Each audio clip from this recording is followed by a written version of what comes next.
देखिए, विपक्ष माने समाजवादी पार्टी और समाजवादी पार्टी माने समाप्तवादी पार्टी। क्योंकि यूपी में उनकी राजनीति थी और यूपी में हमारी सरकार के खिलाफ समाजवादी पार्टी के पास कोई मुद्दा नहीं और मुद्दा विहीन होने के कारण से वो मणिपुर पहुंच गए।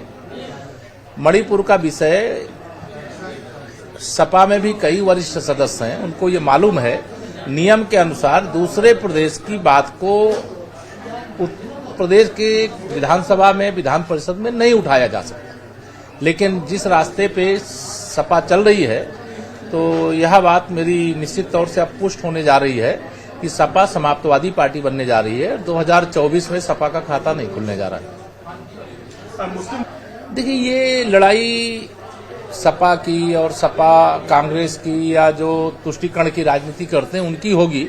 हमारी राजनीति तो सबका साथ सबके विकास की है, इसलिए हमें सबका साथ भी मिलता है, हम सबका विकास भी करते हैं। इस सबके समर्थन से माननीय नरेंद्र मोदी जी हिंदुस्तान की बागडोर तीसरी बार संभालेंगे और भारतीय जनता पार्टी उत्तर प्रदेश की 80 की 80 सीटें जीतेगी और देश में भाजपा 300 पार करेगी और हम अपने गठबंधन के साथियों के साथ 400 पार करेंगे। ज्ञानवापी सर आस्था का विषय है, लेकिन वोटों को पोलराइज करने की कोशिश कर रहे हैं। ये विपक्ष को एक राष्ट्रीय रोग हो गया है।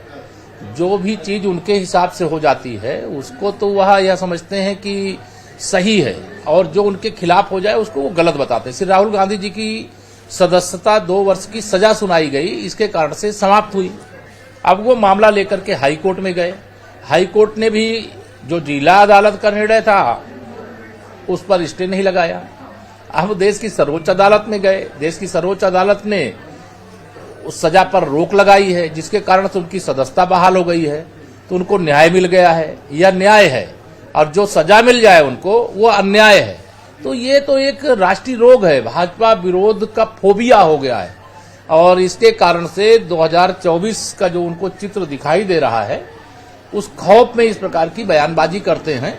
और जितना मजबूत लोकतंत्र माननीय प्रधानमंत्री नरेंद्र मोदी जी के नेतृत्व में हुआ है, जितना मजबूत भारत माननीय प्रधानमंत्री जी के नेतृत्व में हुआ है, जितना शक्तिशाली हर क्षेत्र में हमारा गरीबों का विकास हो, चाहे किसानों का विकास हो, चाहे नौजवानों का के लिए रोजगार हो, चाहे महिलाओं का सशक्तिकरण हो, जिस क्षेत्र में दृष्टि डालेंगे आज हर उस क्षेत्र में भारत का तिरंगा लहरा रहा है।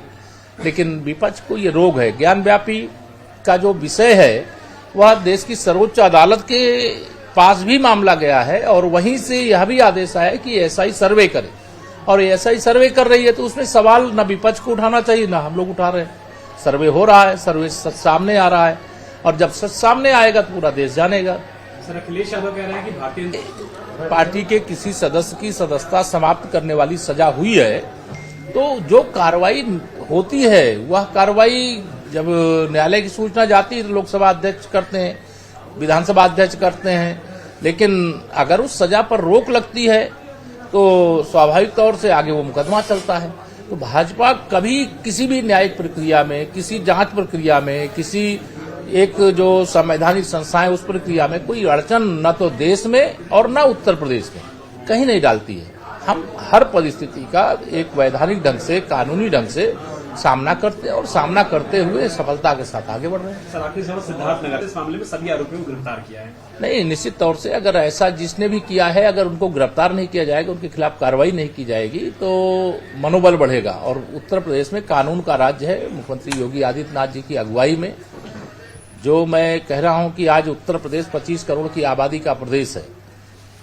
दोनों सदन में विपक्ष के पास उत्तर प्रदेश से संबंधित कोई मुद्दा नहीं है। न कानून व्यवस्था का मुद्दा है, न गरीब कल्याण का मुद्दा है, न किसान कल्याण का मुद्दा है। उनको मणिपुर जाना पड़ रहा है। मणिपुर का विषय उत्तर प्रदेश के किसी सदन से संबंधित है नहीं।